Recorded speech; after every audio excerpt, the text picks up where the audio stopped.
1 Samuel, we're in 22, right? Is that right? Yeah. Okay, good deal. You're correct. I should have just looked at the screen. Well, that's what I planned for. I was thinking this afternoon, though, it's like 23, 22. We'll see. So last week was a tough one, really, wasn't it? It was difficult just to work through and apply. I think I said, I don't know what this means more times than I've ever said it before last week about the story that we read and the passage that we talked about. Y'all remember what it was? Somebody want to give me a summary? Where'd we leave off? David went to the temple, fish, and got bread. That's correct. Yeah, David went to the temple, got the bread and the sword, lied about why he was there, intentions. What else happened? He goes to Gath. Goes to Gath, and what did he do there? Gath is a Philistine city. He gets the sword from Goliath. He had the sword from Goliath, yep. And how did he survive being in a Philistine city? He acted crazy, drooled all over himself, yeah. Don't do that. That's correct. And we did read the first couple of verses in chapter 22 last week. And we're going to go back through that. But he ended up, where we ended up in the first couple of verses of 22, he ended up in the cave of Adullam with 400 people that came to him. And that's kind of where we left off. I'm going to back up and start right there in verse 1. So let me just run that down just in case I keep forgetting, like when people say stuff, I got to repeat it because the people can't hear and people online don't hear. So Saul's plot to kill David was now well known. He and Jonathan verified it, and then he runs to Nob, to the priest Ahimelech, and he spins this story to get Ahimelech to give him bread and a weapon, Goliath's sword. He ran to Gath, city of the Philistines, in their grip. He said he feared greatly, acted insane, and then we ended in the first verses of 22 with him moving to the cave and 400 people coming to him. And those beginning verses of chapter 22 showed us really that David's he's finding refuge just in a cave, in a very humble place. And that's where we're going to start reading tonight. Pursuant to the practice we started last week, I'm just going to read the whole chapter. And then we'll go back and talk about it. Okay? Yeah. You all with me? Okay, good. I'm just happy to be here. All right, here we go. David departed from there. Where is there? Gath. That's correct. And escaped to the cave of It's Adullam, really, but I call it Adullam. And when his brothers and all his father's house heard it, they went down there to him. And everyone who was in distress, everyone who was in debt, everyone who was bitter in soul gathered to him. And he became commander over them. And there were with him about 400 men. And David went from there to Mizpah of Moab. And he said to the king of Moab, "Please let my father and my mother stay with you till I know what God will do for me." And he left them with the king of Moab, and they stayed with him, I think the king, all the time that David was in the strongholds. Kind of obscure there, so we'll talk about it when we get to it. Then the prophet Gad said to David, "Do not remain in the stronghold. Depart and go into the land of Judah." So David departed and went into the forest of Hereth. Now Saul heard that David was discovered, and the men who were with him. Saul was sitting in Gibeah under the tamarisk tree on the height with his spear in hand, and all his servants were standing about him. And Saul said to his servants who stood about him, "Hear now, people of Benjamin, will the son of Jesse give every one of you fields and vineyards? Will he make you all commanders of thousands and commanders of hundreds, that all of you have conspired against me? No one discloses to me when my son makes a covenant with the son of Jesse. None of you is sorry for me or discloses to me that my son has stirred up my servant against me to lie in wait as at this day." Then answered Doeg. It's Doeg, but I don't care. I like calling him Doug.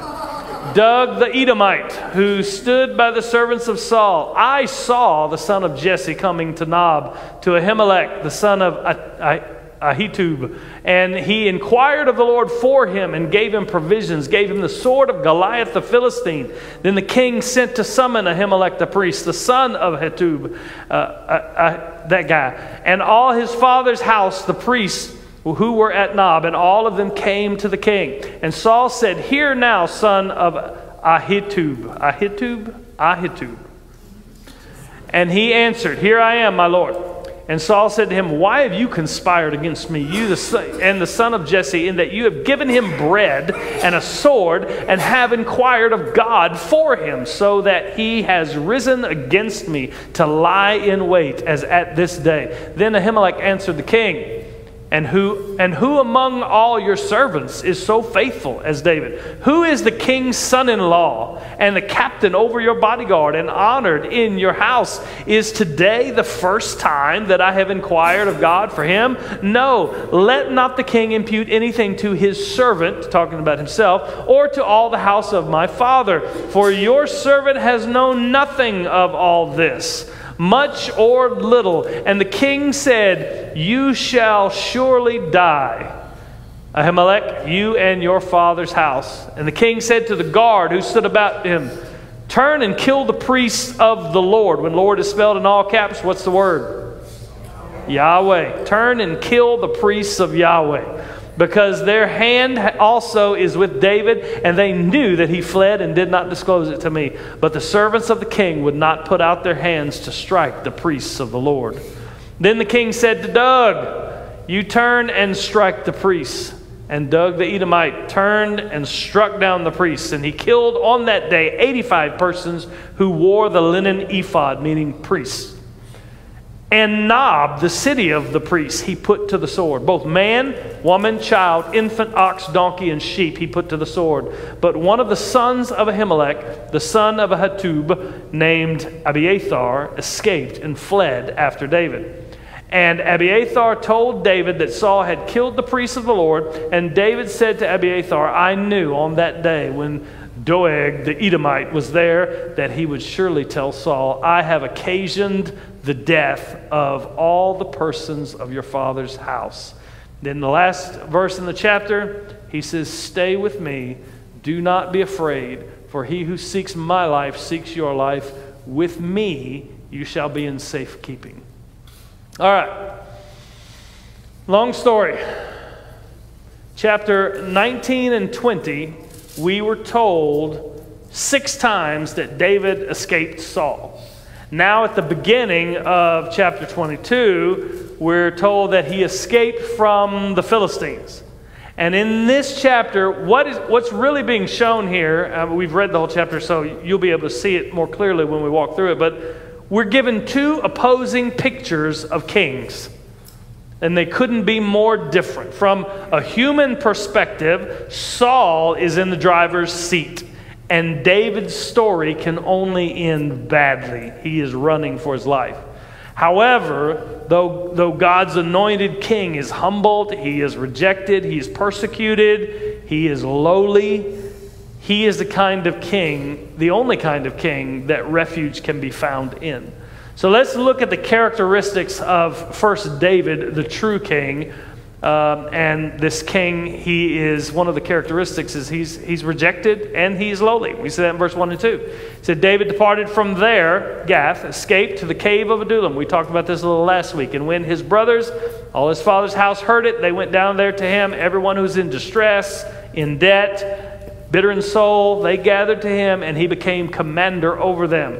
And there were with them about 400 men. So last week we read one of the Psalms that David wrote during his time in the cave. Remember? And when or it could have been when he thought back to that time, either one. But it was a time of despair, a time of despondency, a time when David was forced to trust in the Lord. And another psalm written during that time is Psalm 142. And I want to read the whole psalm. It's only 7 verses. But I want you to hear David's mindset as he was in the cave with these people and how he felt. Because a lot of times we think of David as just impervious to being in despair or to questioning how's all this going to work out. And we don't really see him as just a normal human being like all of us are who go through those things. So in Psalm 142, it specifically says, the Psalm's introduction calls it a maskil of David when he was in the cave. And it calls it a prayer. So David's prayer when he was in the cave. He says, with my voice I cry out to the Lord. With my voice I plead for mercy to the Lord. I pour out my complaint before him. I tell my trouble before him. When my spirit faints within me, you know my way. In the path where I walk, they have hidden a trap for me. Look to the right and see. There is none who takes notice of me. No refuge. That's going to be an important word tonight. Refuge. No refuge remains to me. No one cares for my soul. He says, I cry to you, O Lord. I say, you are my refuge, my portion in the land of the living. Attend to my cry, for I am brought very low. Deliver me from my persecutors, for they're too strong for me.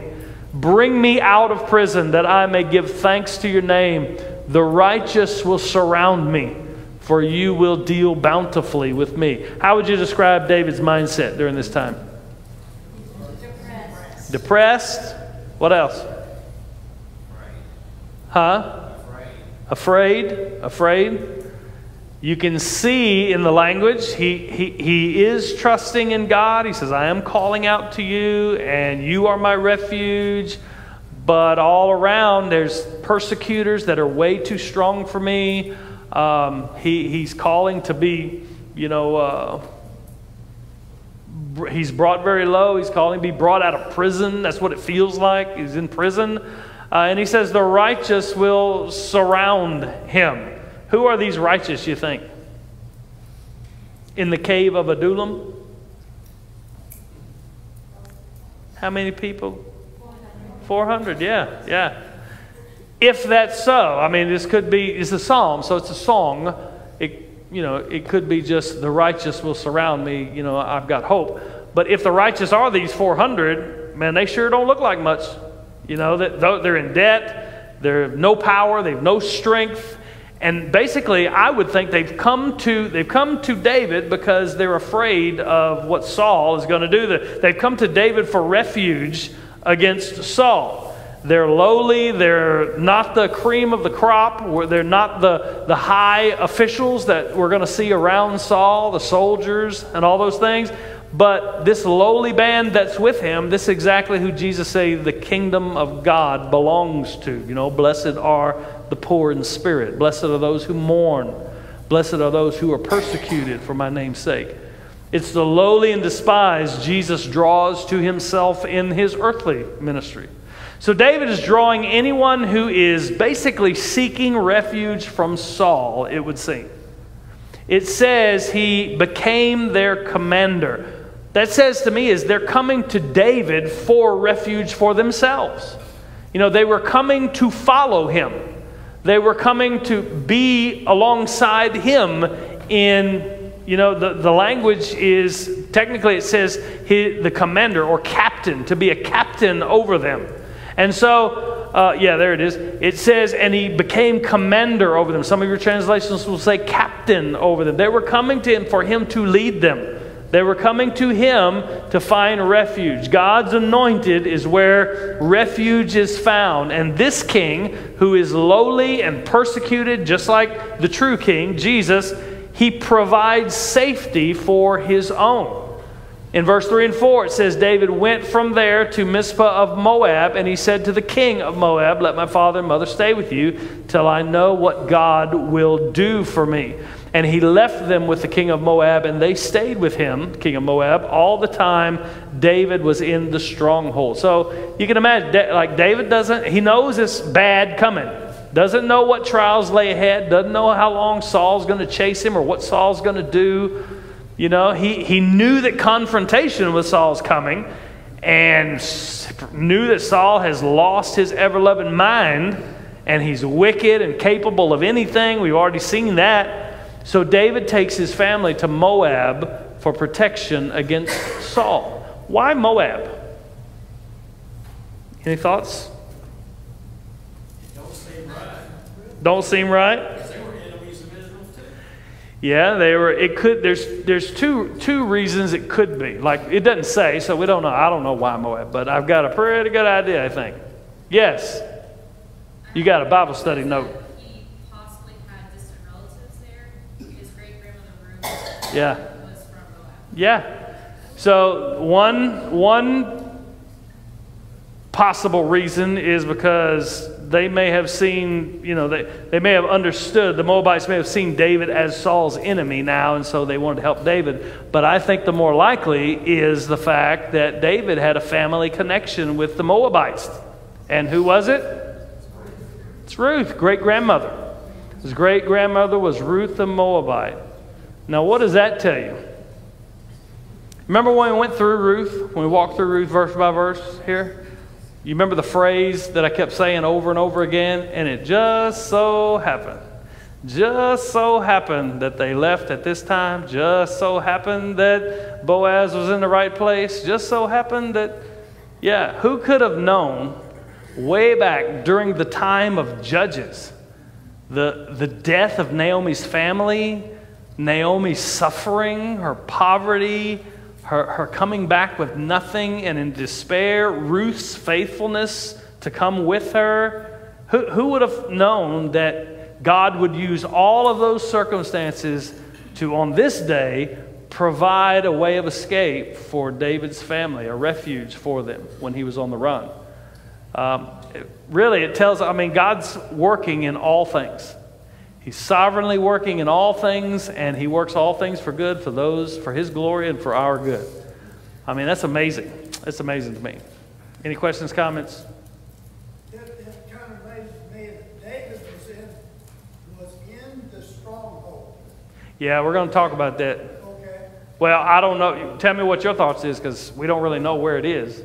God put that there. He's put it all together. And everybody that's in that, and you call it a stronghold, that means you're protected. Yeah. Somebody's watching over you. Yeah. With a name like the Stronghold, you think it'd be a good place to be. Yeah. Yeah. So after dropping his family with the king of Moab, as Denny said, and as the verse says, he goes to what is called the stronghold. And we don't know where it is. We don't know what it is.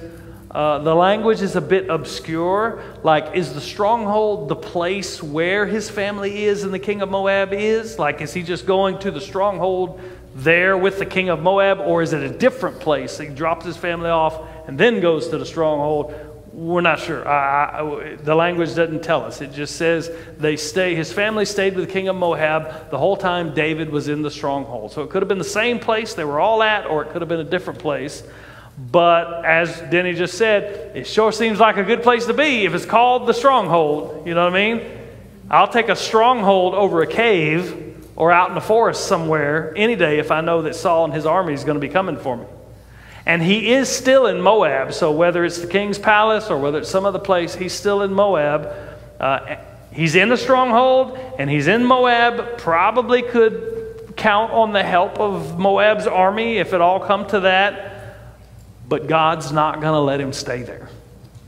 In verse 5, it says, "Then the prophet Gad said to David, 'Do not remain in the stronghold. Depart and go into the land of Judah.' So David departed and went into the forest of Hereth." Gad is a prophet that we haven't heard of before. He shows up here. We hear of him again in 2 Samuel 24. And we hear of him a couple of times, just his name listed in the book of Chronicles. Gad is a prophet of God, it would seem, and tells David that he has to leave the stronghold and go back to Judah. That doesn't seem like a smart plan. If Saul is after you and his whole army's with him, I want to be in a place called the stronghold. It would be much safer, it seems, to stay out of Saul's kingdom, stay out of out of Judah, out of the place where Saul has authority, and stay in Moab with this. Obviously, the king likes you. The king in Moab likes you, and you're in a place called the stronghold. It just seems better to stay here. But God is with David, giving him direction and guidance through this prophet. And that's important because Saul didn't have this blessing anymore. You remember?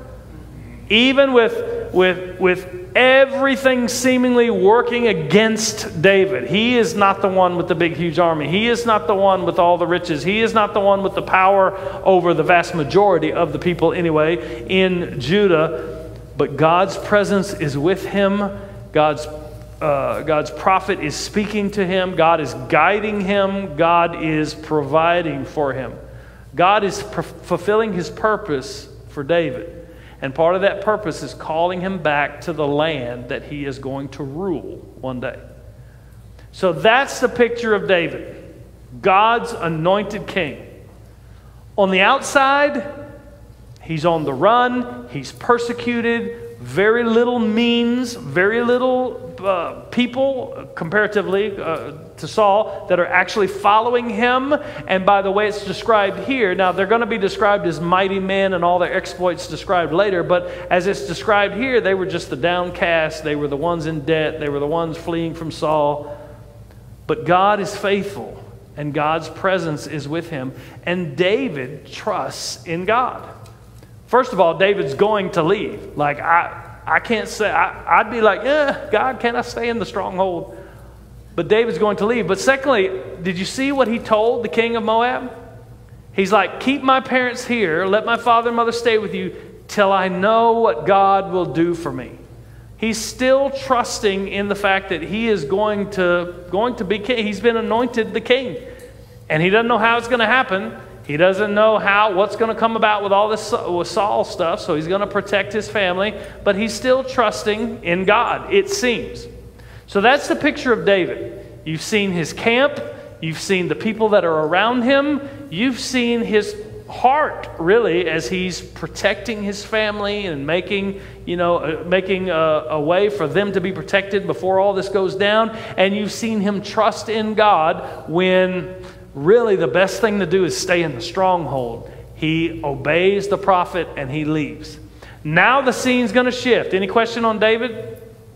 Okay, now the scene's going to shift and we're going to get the picture of Saul's camp and the worldly characteristics that we see in this king. Unlike the humble and lowly, rejected and persecuted David, who's on the run, Saul is high and exalted above all of his servants. In verse 6 it says, now Saul heard that David was discovered, and the men who were with him. Saul was sitting at Gibeah under the tamarisk tree. It just says on the height. Like it seems like he's elevated over all of it with his spear in his hand. And look, all his servants were standing around him. You see how they're described? Like all these people came to David for refuge, and he would be the captain over them. And the picture of Saul, they're in a cave, and the picture of Saul is he's up there with his spear, and all his lowly servants are all below him. That's the picture that you get. Saul didn't need to hide in the cave. He didn't need to beg a priest for a weapon. He didn't need to accept the downcast and those that were in debt and the lowest of society to be his soldiers. We're meant to look at Saul and then look at David and ask, who would you rather be with at this point? Who would you rather be with? Yeah, we say that, and I feel you, and you definitely would rather be with David. But if I know my heart, like I'm looking, okay, these people are going to die. And these people are in charge. On the outside, you might want to be with Saul. But you're correct. It is God's anointed king is the only place that we can find refuge. So Saul is sitting out in the open. He's got his servants all around him. But he is fearful. Now, David was downcast. David was despondent. He was, what any of us would be. But he was trusting in the Lord. He said, God, you are my refuge, in that psalm that we read. Saul looks like everything's going on for him. He's got his spear. He's not sitting on his throne, but he's sitting up high. Servants are all around him. He's got the army. He looks like it all. He's got it all going on. But in his heart, he is fearful. He is terrified. And he's terrified of losing his power. The people around him are fearful of his insanity, probably, as he holds his spear, same spear that he hurled at David 3 times and hurled at Jonathan, a symbol of this tyrant. Boy, this is a different picture than the company that came to David to find refuge. And we find out just what kind of king Saul is. What kind of king did Samuel tell the people that they would get if they pushed forward and wanted a king like the nations? Remember the word? That's exactly correct. He's a taker. He would take things from them. And he gave a list. Take the vineyards, take the sons and daughters, take the animals, take all. And that's exactly the kind of king that Saul turned out to be. Saul said to his servants who stood about him, "Hear now," this is important, "people of Benjamin." What tribe was Saul from? Benjamin. He gathered his tribe around him as his people. He says, "Will the son of Jesse give every one of you fields and vineyards? Will he make you commanders of thousands, commanders of hundreds, that all of you have conspired against me?" That's exactly what Saul had done. He's saying, I have done way more for you than for you to be disloyal. David's not going to do all I've done for you, and you're disloyal to me. What he had done was he had taken vineyards and fields, and he had taken sons and daughters, and he had given them all from Israel to the people of Benjamin. He had elevated them around him. He is exactly the kind of king that Samuel foretold that they would have if they wanted a king like the nations. And so he'd given them to his tribe. He'd done exactly what Samuel said. He does not sound secure, though, in his power, in his image, everything that he says, everything that he gives off. He's a raving and desperate madman. He says, all of you have conspired against me. No one discloses to me when my son makes a covenant with the son of Jesse. None of you is sorry for me or discloses to me that my son has stirred up my servant against me to lie in wait as at this day. He's nuts. And he's paranoid, and the only thing he cares about is losing his power, and he's seeing conspiracy among all of the people that are around him, saying that they are willfully choosing to hide David. And we don't have any evidence that his servants were secretly disloyal or hiding information about David from him, but the threat to his power and his station has taken over his heart completely. And his mind finds no refuge because he is in constant fear of losing his kingdom. You see the difference? David, my heart finds refuge in you, he said in the psalm that we quoted. Saul finds no refuge, even amongst all of his power, his servants, his soldiers, his everything, because he is a man in constant fear that he will lose what he loves the most. Saul is a man that cannot give. He's a king that cannot give anyone peace because he can't even find it himself. Where David found guidance from God through his prophet, Saul finds it from one of the most wicked people in all of the scriptures, Doug.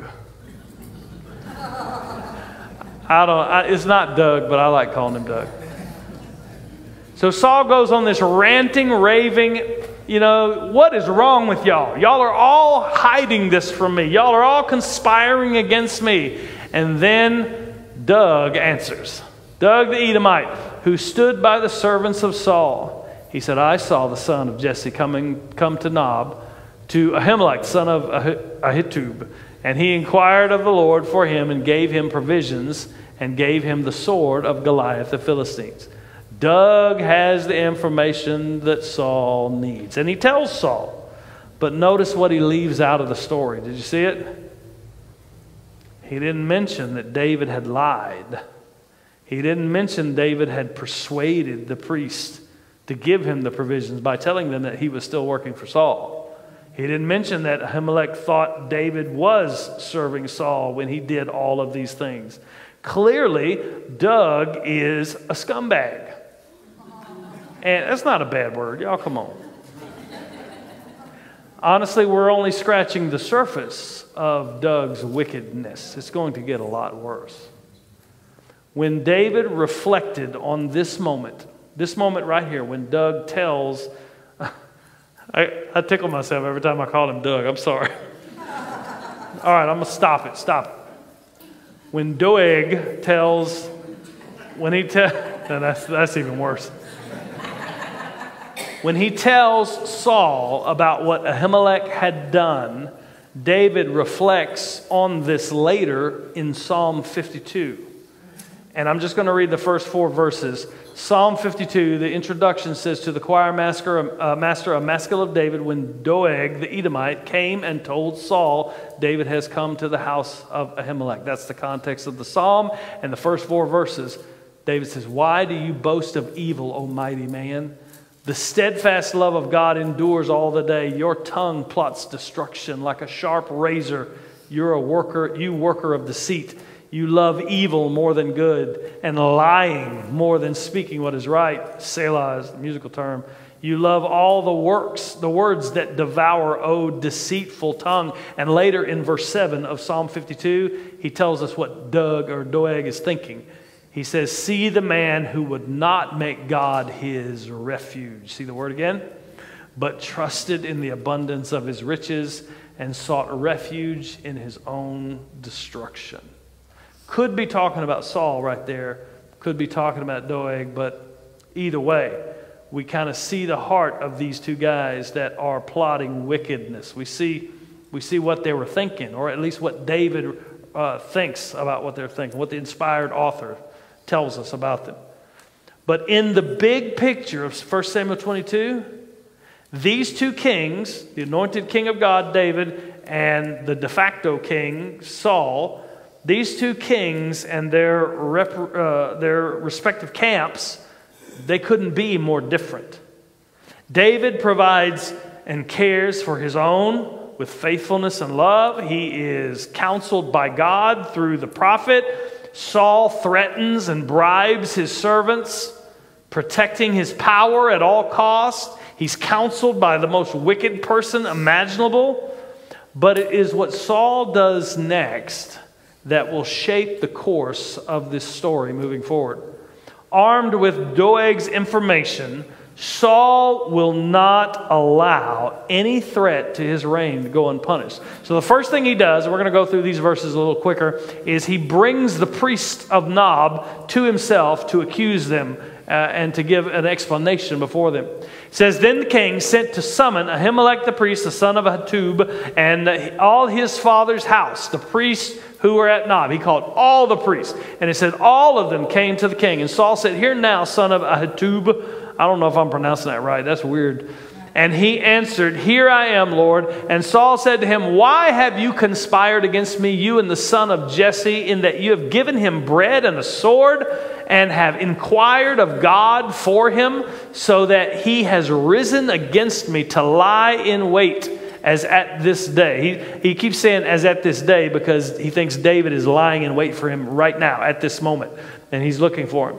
Saul summons the priests, all of them. They're serving the tabernacle at Nob. We saw this last week. And he confronts Ahimelech with aiding the enemy, David, you know. And Ahimelech's answer is straightforward, and it just rings of truth. Ahimelech says to him, he answered the king, and who among all your servants is so faithful as David? Who is the king's son-in-law and captain over your bodyguard and honored in your house? Is today the first time that I have inquired of God for him? No, let not the king impute anything to his servant or to all the house of my father, for your servant has known nothing of all this, much or little. Is he telling the truth? Yeah, he's telling the truth. Everything he says really is true. David had served Saul faithfully and effectively. He was married into Saul's family. And Saul himself had made David general over his parts of his army.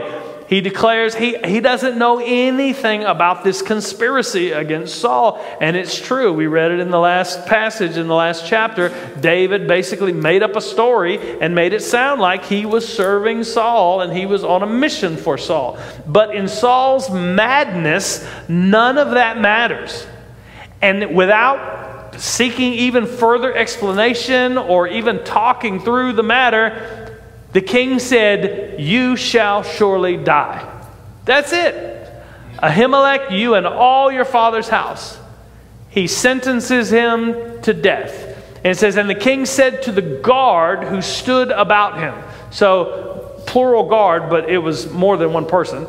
Who stood about him, "Turn and kill the priests of the Lord, because their hand also is with David, and they knew that he fled and did not disclose it to me." It says, but the servants of the king would not put out their hand to strike the priests of the Lord.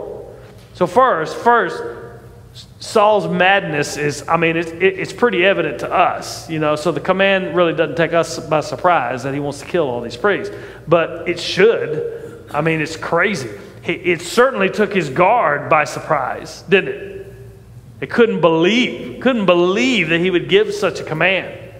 Slaughtering the priests of Yahweh was just one step too far past crazy for them. They recognized the evil, the wickedness of this. And I think, you can tell me what you think, I think they were more afraid of God's judgment falling on them, God's wrath falling on them, than they were of Saul. What do you think? Huh? Yes. Okay. Glad we got that settled. Any other comments? Yes.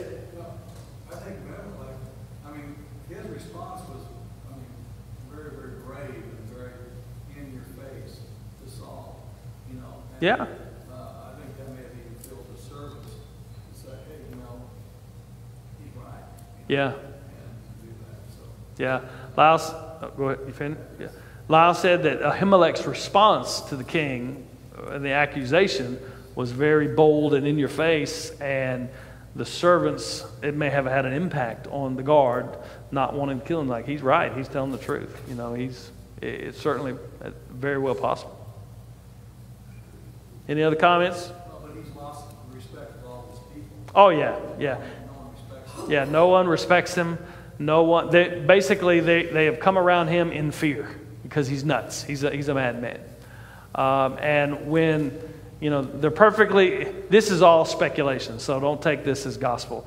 But it seems to me that they're perfectly fine to be around Saul and under his authority because it's the bigger army and he's got all the power and he's all. But when the moment comes where, and I don't, there's no evidence that they're just, they just love the Lord so much. But when the moment comes where the madman is telling them, you're going to kill all these priests of Yahweh, the God of Israel, and they've heard and seen all the stories of what God has done. At that moment, their fear of God's wrath upon them is just a little bit more than their fear of Saul. It seems that way to me. Yeah, but they definitely don't love Saul, don't respect him, everybody knows he's crazy. Now, there is one guy, he's going to do it. The king said to Doug, yeah, stop it. To Doeg, you turn and you strike the priests.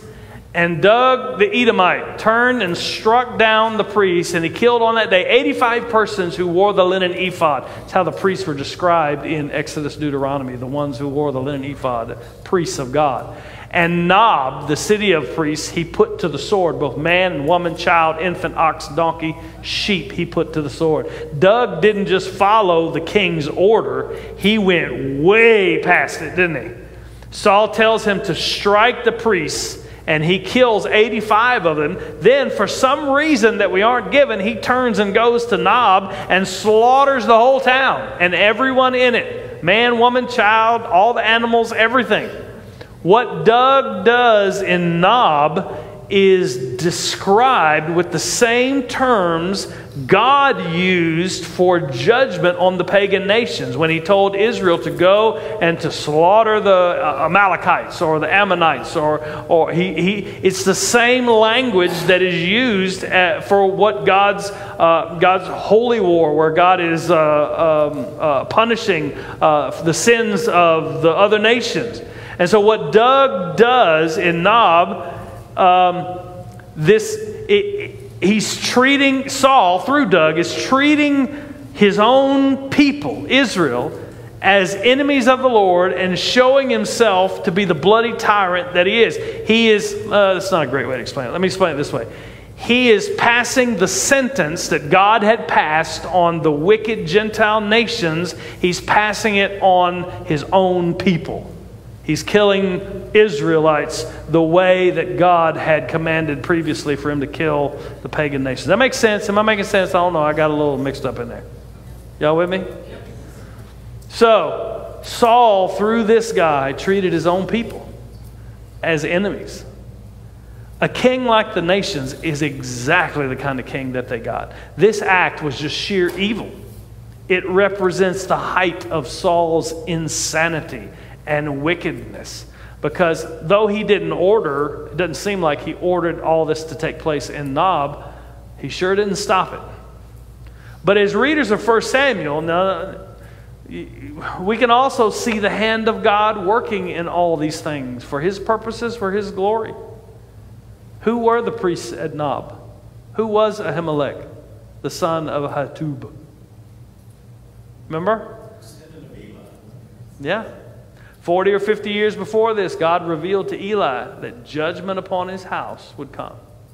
In 1 Samuel chapter 2, way back in chapter 2, 31 through 33, it says, "Behold, the days are coming when I will cut off," he's talking to Eli, "your strength and the strength of your father's house, so that there will not be an old man in your house. Then in distress you will look with envious eyes on all the prosperity that shall be bestowed on Israel, and there shall not be an old man in your house forever.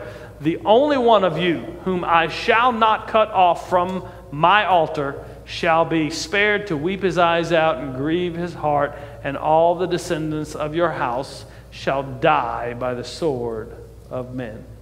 Even in the darkest, most wicked circumstances, we can know that God is still working. He's not forgotten his people. And his word will come to pass for blessing and for judgment. Now, who is the one God said he won't cut off, who's going to weep and grieve? We're going to see him in just a minute. But so far in this chapter, we have two different pictures of two different kind of king. A worldly king with armies and servants, but a heart of pride and selfishness, out for his own good, out for his own glory. And we have God's anointed king, who is lowly and humble, persecuted and hounded. If you wanted to save your life, which king should you run to? Most people would say go to Saul. He's the more powerful. But we see that the one who truly gives refuge is God's anointed king. On the surface, it looks like Saul. As long as you play by his rules and glorify him and stroke that ego a little bit, you'd probably be fine. But in reality, God's anointed king, God's true king, is the only refuge where we must flee for safety. Only 3 verses left. It says, "But one of the sons of Ahimelech, the son of Ahitub, named Abiathar, he escaped." And where did he go? He fled after David. And Abiathar told David that Saul had killed the priests of the Lord. And David said to Abiathar, "I knew on that day when Doeg the Edomite was there that he would surely tell Saul." And look what he says. "I have occasioned the death of all the persons of your father's house." What does your other translation say? I'm responsible. That's exactly right. He is taking responsibility. So, okay, lone priest, Abiathar, last one that survives. He runs to David, reports what happens, and the true king, the king after God's own heart, responds to this bad news and these terrible circumstances. He recognizes that lying to Ahimelech caused him to walk right into Saul's hand. Maybe he's regretting not dealing with Doug. He should have just cut him down when he was right there. But what a contrast. David takes responsibility for what happened. Saul took no responsibility for his actions. Saul didn't care about his people. He told Doug to kill the priest. Doug went off and killed all of these other people. Saul doesn't care. David cares for those who come to him. He cares for the people of Israel, even this Ahimelech who he didn't trust, and so he lied to him about what he was doing, and now he takes responsibility for the death. Look, he's looking at this guy who is the son of Ahimelech, right? His son. He's looking into his son's eyes, and he's saying, it's my fault that your father died. It's my fault that your father's house was murdered. And not only does he take responsibility for what he had done, he takes responsibility for the safety of Abiathar. And in fact, later, Abiathar is going to become David's priest. And he's going to be way more influential than his father ever was, which is why Jesus, when he references the David taking the showbread, he says, have you not heard during the time of Abiathar? Verse 20, sorry, what? Nope, okay, good. Verse 23 says, stay with me. Do not be afraid, for he who seeks my life seeks your life. With me you shall be in safekeeping. Man, that's big. Stay with me. Don't be afraid. In the Psalms that David wrote about his experience in the cave, about his experience with Doug, he wrote 2 Psalms about his experience in the cave. And when he was in Gath, so in those Psalms, despair, despondency, all those things. When he was in Gath, it said he feared greatly. And now he's in the forest of Hereth, and when Abiathar comes to him, he says, don't be afraid. In the last section, we're told that, it just seems that David evidently learned that the Lord would keep his word to him. The Lord was worthy to be trusted, even though we're hiding out in a forest right now. And therefore, those who united themselves to David, God's anointed, would be safe. Those 2 phrases in that, I've looked at this verse a lot this week. Those 2 phrases don't seem like they go together, does it? So, don't be afraid. The very powerful, insane, crazy king with an army that seeks your life is coming after me too. But you're going to be safe with me. It just doesn't seem like it makes sense. David has evidently learned that the Lord is going to keep his word. And David is going to be king. The Lord's worthy to be trusted. And therefore, those united to David would be safe. It seems like the whole portent of the passage the chapter has changed. Like now it's not mainly about David finding refuge. So David went to the stronghold. God told him to leave. He was in the cave, and that's where he wrote the Psalm. Says, I find refuge. He was finding refuge, trying to find refuge in all these places. And now it's others finding refuge with David, the 400 that came to him and this priest. And he's providing and protecting them. You will be safe with me. The contrast between these 2 kings couldn't be more clear. Saul is responsible for the deaths of the priests, but David takes the blame, the responsibility for it. Saul destroys the priest, but David protects and preserves the remaining priest that comes to him. Saul forfeited the counsel of God's prophet, but David heeded the word of the prophet Gad when he told him to leave the stronghold. And the final words of Saul in this chapter are, you shall surely die. And the final words of David are, you will be safe with me. David is a king who has been brought low before he was exalted to the throne. We have a king, the greater David, who had to be brought low before he was exalted. He had to die on a cross before he wore the crown. Those who seek refuge in the true King, the anointed one of God, are indeed safe with him, even in the midst of suffering. When we're united to Christ by grace through faith, we are adopted into the family of God. We are adopted sons and daughters who are co-heirs with the only begotten Son. Coming to him for refuge means that by faith we have entrusted ourselves to him, and his righteousness is given to us, so we can stand before the Father without fear of judgment, without fear of wrath, because sin has been completely atoned. Just as David said, "You will be safe with me," so too are we safe with Christ. Even in the midst of the kings of this world, Satan, the enemy of our souls, our own sinful nature, the suffering that is a part of this fallen creation, God's King says, don't be afraid. You're safe with me, united to Christ. And incidentally, remember, I keep saying God's anointed. You remember what the Greek and the Hebrew word for anointed one means? Messiah is the Hebrew word. Christ is the Greek word for anointed one. Jesus is the greater David.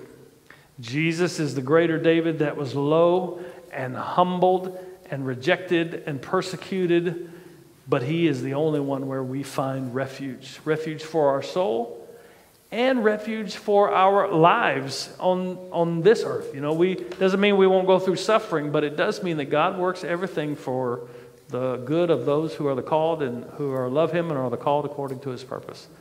So we can find refuge in the true King. Questions, comments? Does the dog appear anyplace else in the Bible? That's a good question. I don't know. You called him dog. I like that too. I like that too. He is a dog. Doeg the dog. Let's see. I have like a... Where is my... Oh, there it is.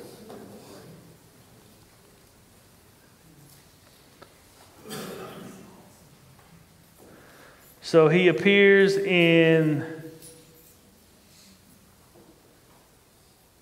Nope. He appears here only in chapter 21 where we see him, chapter 22 where all this happens, and he appears in Psalm 52, which we read that's the only times he appears in the Old Testament. Any other questions? I have more of a comment. Yeah. Interesting that in 1 Samuel 15, when God instructed Skell to kill everything, he didn't. But then he was more than okay with going and slaughtering. Yeah. That's absolutely true. I hadn't thought of that. So Ginger said in 1 Samuel 15, when God actually told Saul to go and slaughter everything of the Amalekites, he didn't do it. He saved the best for himself. He saved the king, didn't kill the king. And then, you want to say something about it? No, I was just going to say this is the second time Saul's men in the army have defied him and gave him commands. They were instructed to kill Jonathan. They were like, That's true. That's true. so why didn't Saul have them killed? I don't know. That's a good question. He said it's the second time that Saul's people, his servants, guards, whatever you want to call them, disobeyed him. The first time was that he told them to kill Jonathan, and they said, no, we're not going to do that. And here's the second time. He's wondering why Saul didn't kill him. Well, Saul had said anytime they saw a big guy who brought him into his group, maybe he didn't think there were any bigger guys. Maybe. I don't know. Maybe, he needed them, I guess. I didn't finish Ginger's comment, though. Did y'all hear that? Well, okay, I'm going to tell you. Ready? 1 Samuel 15, God told Saul, wipe out the Amalekites. Everything. All the animals, all the people, everything. And he didn't do it. He disobeyed. Yet he was more than willing to do exactly that to his own people, to Israel, when God hadn't commanded to him. So you see the madness, the wickedness, the disdain for God at this point. Good thought. I hadn't thought of that. Anything else? All right, God, we do love you, and God, we thank you for your word. I thank you for just giving us this glimpse as we've walked through several books of the Old Testament, God, and you just always show us Jesus, just all through them. God, we thank you that we thank you for the promise of the new covenant that we are safe with Jesus. We are safe with your Christ, with your Son, your anointed one. For we are united to him. God, so even in the turmoils, even in the despair, even in the depression, even in the suffering that David went through as he is on the run from Saul, God, you were with him. You were working in and through him for your glory and his good. And God, because we are anointed in the sense that we are united to your anointed Jesus, God, we can claim the same promises. Even when suffering does come or trials do come, God, we know that you are faithful to your word. You are faithful to your promise, God, and we know that there is a glorious eternity waiting for us. God, I pray that you would make your gospel known more and more. God, that if anyone, even in this room tonight, doesn't know you, hasn't entrusted their life to you and is not bearing fruit in their life, God, I pray that you would convict them, that you would bring them to yourself, God, and that you would help us to just continue making disciples for your name and glorifying you. We thank you. We love you. In Jesus' name we pray. Amen.